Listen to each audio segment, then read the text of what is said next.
मुलाकात कर रहे हैं, कहा यह जा रहा है कि महागठबंधन की तरफ से वो चुनावी लोकसभा का लड़ेंगे। एनडीए में सीटों का बंटवारा हो गया, महागठबंधन खौफजदा है, भयभीत है। इसके चलते अब कौन उम्मीदवार होगा, कहां कौन पार्टी लड़ेगी, यह स्पष्ट करने में महागठबंधन के घटक दल को परेशानी हो रही है। तो स्वाभाविक है, मिलने का तो सबको अधिकार है।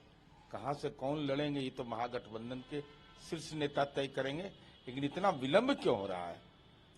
कौन पार्टी कहां लड़ेगी यह भी नहीं तय कर पा रहा है महागठबंधन। इसका मतलब एनडीए से खौफजदा हो गया है। पशुपति पारस जी वो केंद्रीय मंत्री पद से इस्तीफा दे दिए, आप कयास ये लगाए कि हाजीपुर लोकसभा सीट से लड़ेंगे, तो क्या महागठबंधन के साथ वो आ सकते हैं?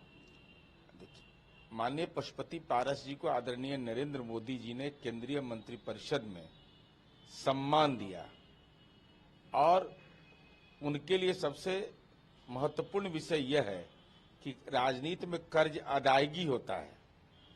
तो अगर कोई सम्मान दिया है तो कर्ज अदा कर दीजिए। तो 2024 के लोकसभा चुनाव में उनको कर्ज अदायगी करना चाहिए आदरणीय नरेंद्र मोदी जी के प्रति। ऐसे वो स्वतंत्र है, क्या फैसला लेंगे। यूपी के बदायूं में भाई ने 2 बच्चों को हत्या कर दी, इसका पुलिस मुठभेड़ में वो मारा गया। अब अगर बच्चे की निर्मम हत्या हुई है और इस संबंध में वहां की पुलिस, स्थानीय पुलिस ही बता पाएगी कि किन कारणों से मुठभेड़ में वह परिणत हुआ। ये कर्नाटक के मुख्यमंत्री है, प्रधानमंत्री नरेंद्र मोदी को एक कमजोर प्रधानमंत्री बताया और कहा है कि उनके तरफ कमजोर नहीं, मैं एक मजबूत मुख्यमंत्री। देश के लोकतंत्र के अखाड़े में पहलवानी होना है क्या?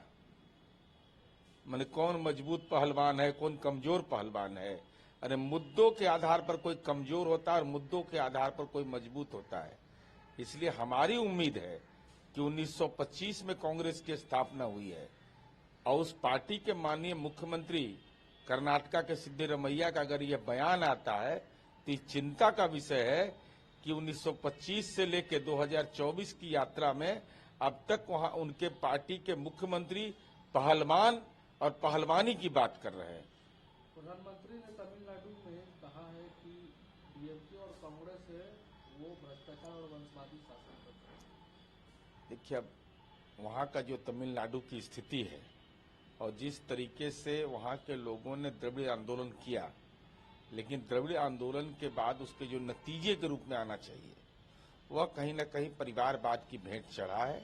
तो स्वाभाविक है, एक दूसरे से संबंध जोड़ने का चुनावी मौसम है, सबको अधिकार है। अरविंद केजरीवाल ने जांच एजेंसी के समन के खिलाफ है वो दिल्ली हाईकोर्ट का दरवाजा खटखटाया। अब तो उनका अधिकार क्षेत्र है, अगर हम निरपराध हैं तो हम जांच से क्यों भागेंगे। तो अब इस संबंध में याचिका वो दाखिल कर रहे हैं, वो तो न्यायपालिका का परिक्षेत्र, उसमें क्या न्यायिक निर्णय होगा। ये टीएमसी की नेता थी महुआ मोइत्रा, उसके ऊपर लोकपाल ने जांच का आदेश, सीबीआई जांच का आदेश दिया।